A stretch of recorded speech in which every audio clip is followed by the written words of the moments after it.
Good afternoon. It's 5:06 on WMAL.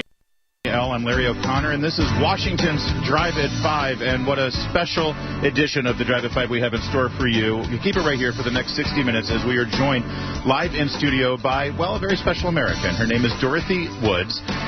Dorothy, thanks for being here at WMAL. Good afternoon, Larry. Thank you for having me. And you are, for those of you who don't recognize the name, you've been in the news a little bit over the last couple of weeks. You are the widow of Tyrone Woods, one of the Navy SEALs who died on September 11th, 2012 in Benghazi. And I got to ask you, let's get right into this. And I'm so glad that you're going to be here for the whole hour because I think you have a lot on your mind and there's a lot to talk about. Let's first talk about why you're here. I think of the people involved and the families that were left behind after those events in Benghazi, other than the family of Ambassador Stevens, I think everyone else has had quite a bit of a media presence. You have been somewhat out of the spotlight until very recently, I think probably just the last 3 weeks. Why now? Well, you know, I think it's very important for me, it was important to allow time to pass because, you know, the facts surrounding that night weren't necessarily all out. Mm-hmm. I wanted to give the administration, I wanted to give our government an opportunity to sort it out, have answers to the questions that everybody had, and take it from there. Now, especially, is the most pivotal time because we're in the midst of electing a new president. And with one of the candidates I have personal experience with. Let's talk about that. And, of course, you're referring to Secretary of State Hillary Clinton. That's right. Secretary of State, who was, it was on her watch that you lost your husband. That's right. Let's talk about, I want to get you started with this soundbite. This was from Hillary Clinton's, when she was still Secretary of State, her testimony before a Senate committee about the events of September 11th, 2012. This was in January, I believe, so it was just a few months after your husband Tyrone died. And this is the soundbite everybody remembers. What difference at this point does it make? And a lot of people take issue with that. Not just the tone, not just the attitude, but the words. But I want to roll the tape back a little bit, because to me, the context of what difference at this point does it make is very important. Listen to what she says right before that. The fact is, we had 4 dead Americans. Was it because of a protest, or was it because of guys out for a walk one night who decided they'd go kill some Americans? What difference at this point does it make? All right. Dorothy Woods, your husband, a Navy SEAL, was one of those 4 dead Americans. And by the way, it's very important to point out, you are also a veteran. You served in the Navy as well. Yes, I did. I was fortunate enough to have them pay for school, and I ended up serving as a dentist in the Navy. I spent all of my time in Southern California. I was with the Marines. I was on a ship. I really enjoyed it. And this is how you met Tyrone? This is how I met Ty, and, you know, I have a soft spot for our veterans and our active duty. Well, so in that context, as a veteran, as someone who served, and as the widow of a Navy SEAL, from that perspective, from the perspective of the SEAL family and the extended Special Ops family, does it make a difference how they die? Of course it does, Larry. I think that you had brought up the point before of context, but not only context, but intent. You know, she brings up examples of why it shouldn't make a difference. But the intent of who killed them is very important. The intent of someone just walking down the street is very different than someone who recognizes certain people and premeditates and kills them. Ty died that night, not because someone just happened to be walking down the street. And as a warrior, as a member of the Navy SEALs, who is, you know, he lives his life to protect us, to protect, actually that night, protecting her people. Hillary Clinton's people. That makes a huge difference to him and to you. Well, absolutely. And let's remember the 4 people that died, including the people who had survived that ordeal, they were there for a purpose. You know, they weren't there on vacation. Yeah. It wasn't accidental. They were there for a purpose, and in the aftermath, that left questions. And that needed to be answered. So she can't say what difference does it make and just throw her hands up and sound frustrated that she's getting these questions fired at her. That's her job. Those were her people. She had to answer those questions. So those are the words. Now I want to go back a little bit to the tone. Again, you're Dorothy Woods. It's 4 months after your husband died on that roof, and I'm sure you were riveted. Were you in the room that day for this testimony? I was not. I know you attended some of the testimony over the course of the last several years. the tone. Let's hear it again. What difference at this point does it make? What was your reaction? Well, first of all, I've said before that Hillary Clinton is she's a pro. She's very controlled. She's very smart. She's very calculating. She's very measured. That instance was probably one of the very few times that the American people, have witnessed her be completely unhinged. She was really upset, and I think that her frustration showed. I felt like she was deflecting it to those who were asking her the questions, and it just showed that she herself couldn't answer. Yeah. Much has been made about that day when your husband's remains were accepted here in America, and it's a solemn occasion. And much has been made about what Secretary of State Clinton said to each of you, the widows and the parents. And if I remember right, I've seen you on television, I believe, say this just last week, that she didn't say anything to you about the YouTube video, right? That's right. She did not say anything to me. It was a small room where the families were sequestered prior to the ceremony. The president, the vice president, Secretary Clinton was there, in addition to Susan Rice, who you know, and a couple of other VIPs. When it became my turn, she came to me and she said sorry, and she gave me a hug. When you say she said sorry, did she say, I hate to do this to you, no, because it's I'm taking you back to a painful moment, but was it I'm sorry for your loss, I'm sorry, thank you for a grateful nation, or did you get a sense when she said I'm sorry that there was some level of culpability? You know what I mean? There are many ways to say I'm sorry. I agree with you. And she said, I'm sorry. There were no other words. So it left it sort of open. Okay. And I think that she sat with me. She didn't ask any questions. I didn't ask her any questions.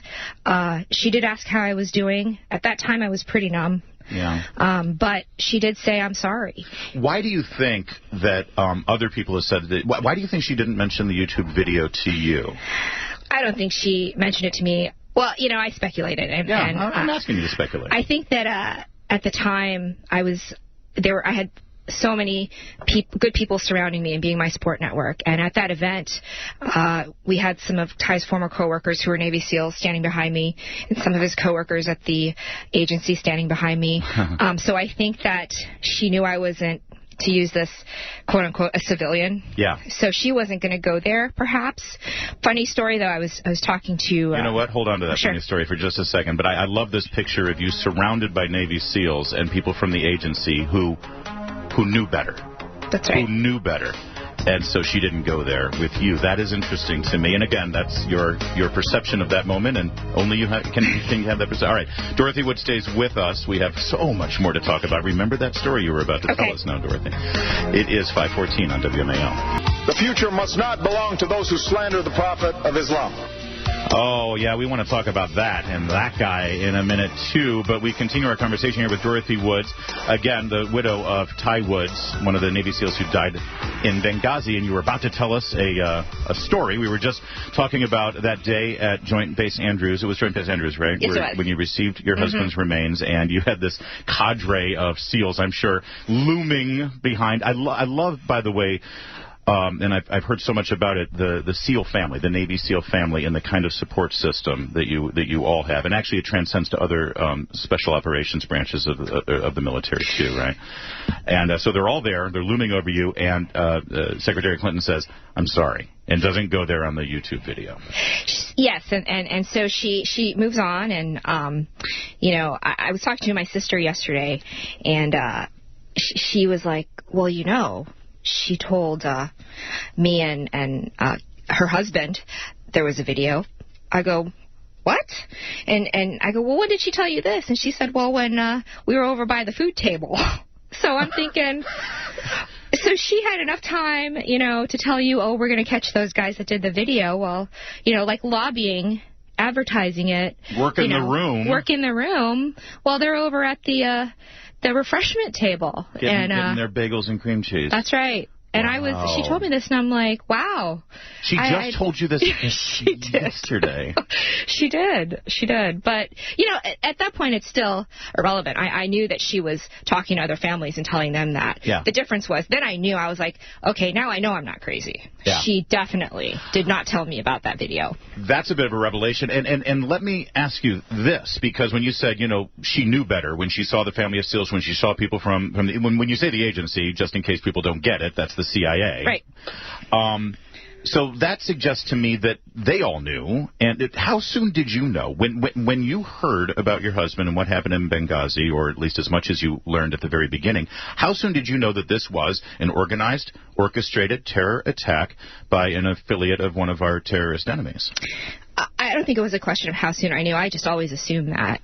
But you saw all this media about a YouTube video and a protest that went amok, right? Correct. And I knew that that there was a lot going on in the Middle East, especially in Egypt, in North Africa. Irrespective of whether or not there were protests, there are also people who, and the news has covered this, who were behind those protests, who had malintent towards Americans, towards the West, and who were able to blend in with, legitimate students or citizens who were protesting. So, for me, there was no question that it wasn't a terrorist attack, a pointed attack on Americans. At what point did you know, though, that this YouTube video was all sort of a smokescreen, and it was just something that the administration was doing to change the subject?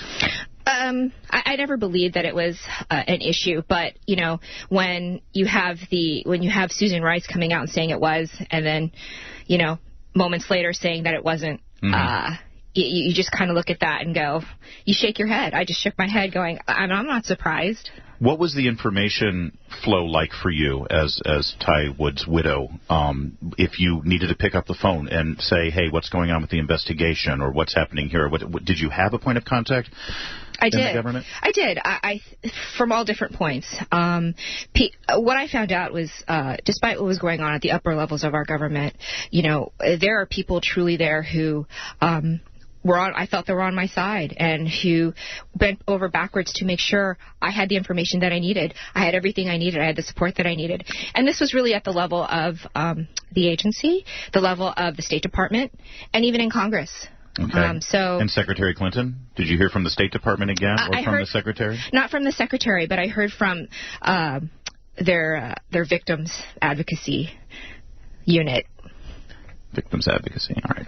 And then to the president. I started with these words. Now, this was over a month later. The president was speaking to the United Nations, and he referenced the recent attacks on the embassy, or on the annex, and the attacks that led to the death of your husband. And he said this: the future must not belong to those who slander the Prophet of Islam. Obviously referring to, again, the YouTube and these protests over it. When you hear these kind of pronouncements from the president, and also from Secretary of State Clinton and our current Secretary of State Kerry, knowing how your husband died, what does that do to you? It makes me question what side they're really on. You have Americans that died overseas, not just in this instance, but before and even after. And the president, our leader, continues to defend Islam, radical Islam. And it makes me wonder, he doesn't defend our way of life. I never hear him say, our country's great, we're doing these things, Americans are great, Christians are great. I never hear that. So I always wonder what side he's really on. All right, we have more. You have more time. I'm so glad, too, because there's a whole lot more I want to talk to Dorothy Woods about. And by the way, there may be some things that you'd like to say to Dorothy Woods. You know our number, 888-630-9625. She'll talk to you. And coming up, I want to talk. You're a Gold Star widow. Yes. There's another Gold Star family getting a lot of press right now. And I'm going to talk to you about the Khan family, Khizr Khan, in just a moment. This is WMAL. You have sacrificed nothing. changing it. I'm Larry O'Connor. This is Washington's Drive at 5. It's 5:37, and what a fantastic Friday afternoon we're having here as we dedicated this entire hour to a conversation with Dorothy Woods, a Navy veteran and also a Gold Star widow of Ty Woods, who, of course, died heroically, saving many people's lives at the hands of a terror attack in Benghazi, Libya. Dorothy Woods, thanks for continuing with us here. Thanks for having me, Larry. So, I've mentioned you're a Gold Star widow. I am. Here's another Gold Star family in the news recently. I know you're familiar. You have sacrificed nothing and no one. I'm hesitant to ask you your opinion of Mr. Khan and the kind of news that he's made recently, because I don't know how you get into the mind. It's the same thing when any Gold Star widow or mother or parent speaks out against a war or against a politician. You know what? As far as I'm concerned, they've earned the right to speak their mind. I'm not going to criticize them.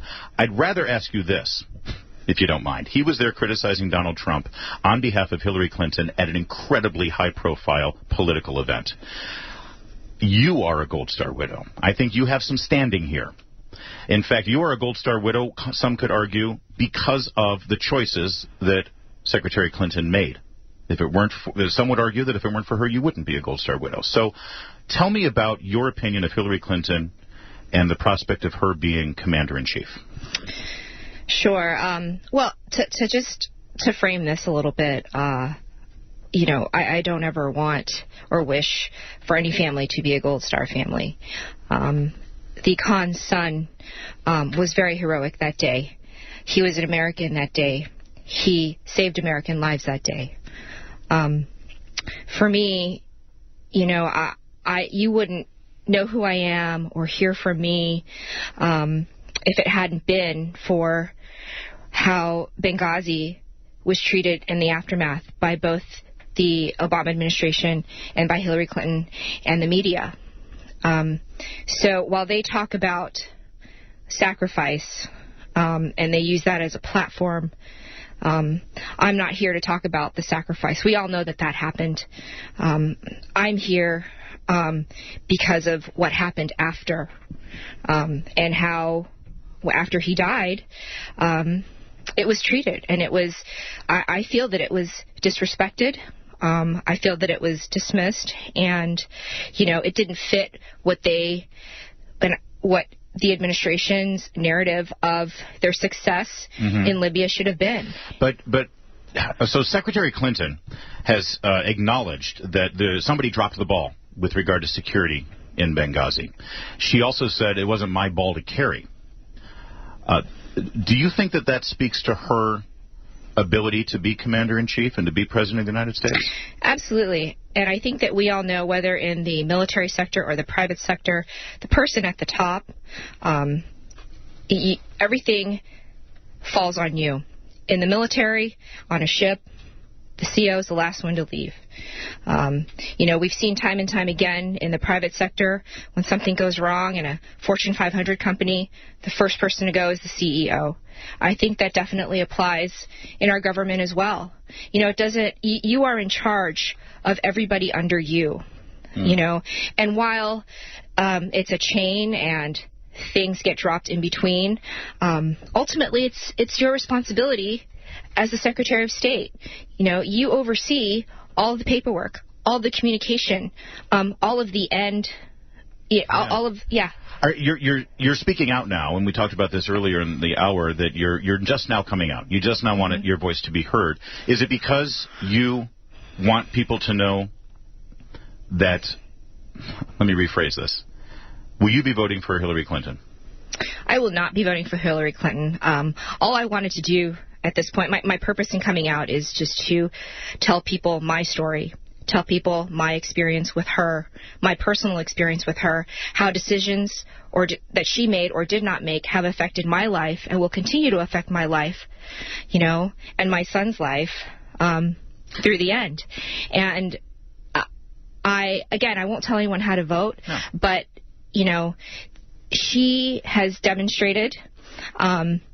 her decision-making and lack of decision-making, and the outcome was death.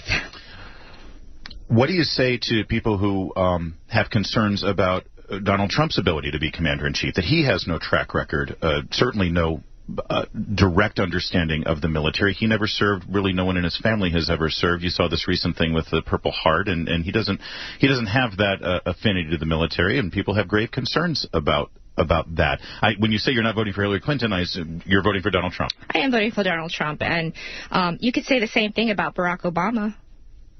You know, you could use that list of disqualifiers. Well, he knows a lot of corpsmen out there. Oh, that's right. That's right. Dorothy. Yeah. You know, she had her chance to show her capabilities and her decision-making, and in that instance, they had grave consequences.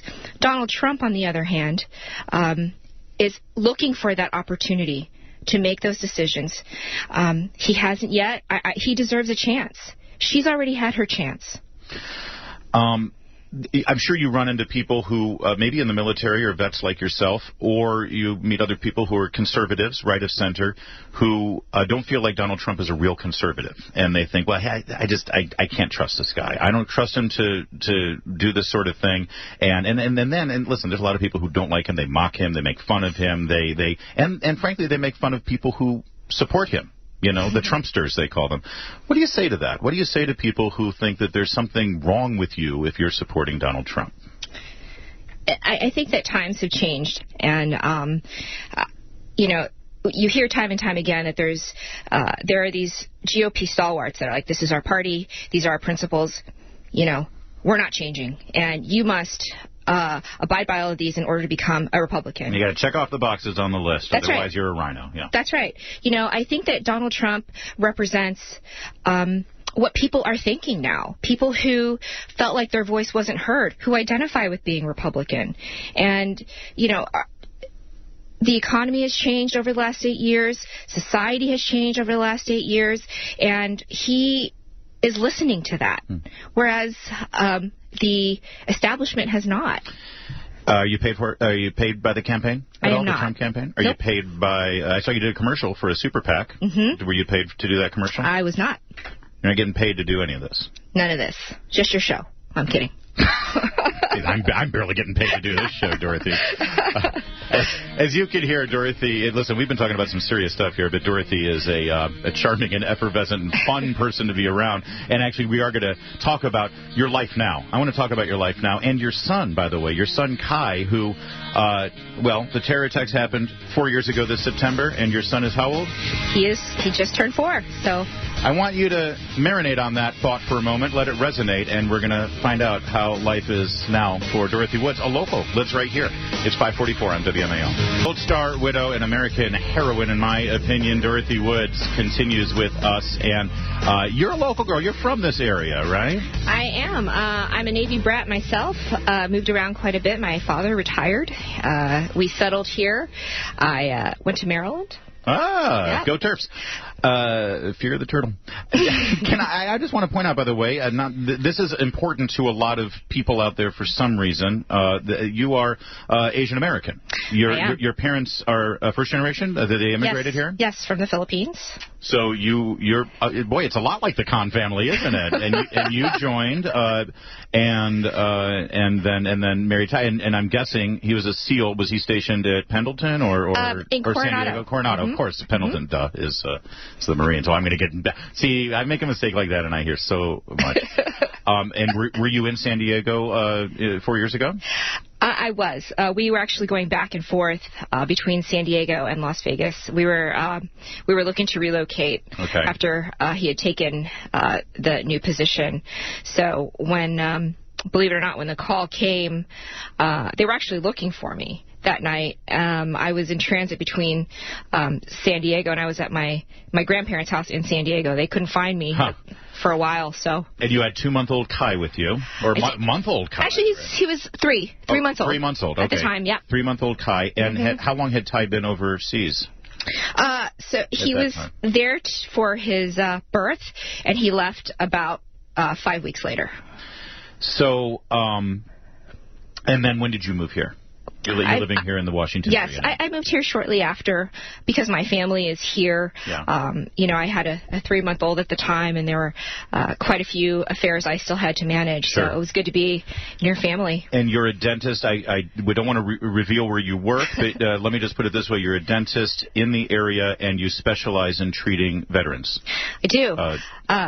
Like I said, they are near and dear to my heart. So you're still surrounded by the military. Absolutely. So, and speaking of being surrounded by the military family, I think it's people want to know how Kai is. A little 4-year-old Kai who loves hockey and loves his caps. Ovi is his favorite. Ovi and TJ Oshie are his favorite. He picked it up, and we're really proud of him. And he hasn't even been skating a year, and he's out there with the bigger kids. At 4 years old. At 4 years old, and the sport is great. It's got good men. They shake hands at the end. The fans that go, they're great quality, good families. So we're really happy that he zoned in on that one. I don't know how long it's going to be, but and you're not raising Kai alone, as challenging as that is for anyone who is in the position that you are in. But I find it amazing and wonderful that you do have a man in your life helping you raise Kai who brings to the table the same kind of ethic, the same kind of standards, the same kind of values that Ty would have. He has a very similar military background, I think we can say, yeah? Yes. Tell me a little bit about him, or as much as you can. Well, I'm very fortunate. I think that, when I was open to really thinking about it the next step, I really thought about Kai. And I knew the type of man that Ty was.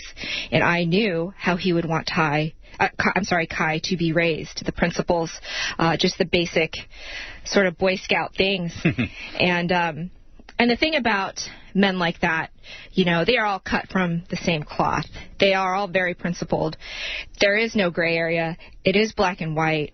You take care of people around you, and you respect others, and you are mindful of others, and that's important to me. And I think that now, we do have a man in our life who will help me raise Kai to be the man that he needs to be.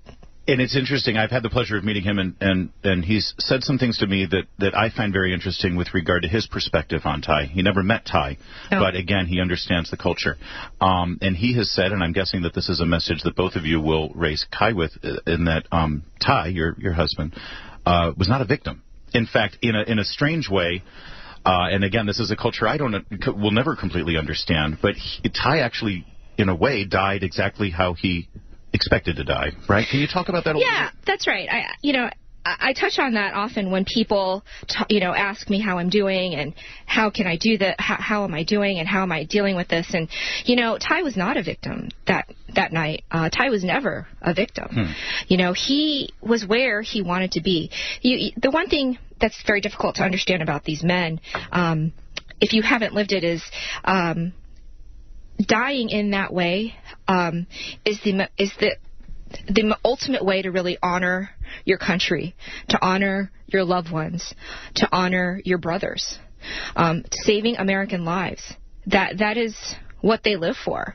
Ty died with his sword in his hand that night. He was where he wanted to be. He was groomed. The 20 years in the SEAL teams groomed him for that final night. And I know that he was happy to be there.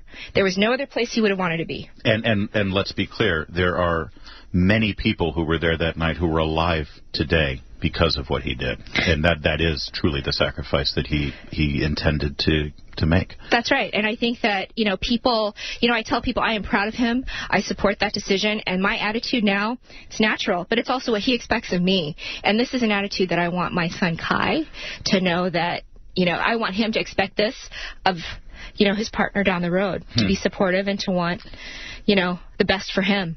Dorothy Woods, I'm getting a lot of reaction on social media, and you are not on Facebook, you are not on Twitter, you don't do the social media thing. I do not. People want to send a message to you, though, and so I guess I'll wrap it up by this election coming up. The reason you're here, having to do with Hillary Clinton and the prospect of her as Commander-in-Chief, if people want to send a message to you, what should they do? Can they call you? Call us here, and then we'll... just vote. You already know what she can do. You already know what she's capable of. So, don't vote for her. We'll leave it at that. Dorothy Woods, thank you so much.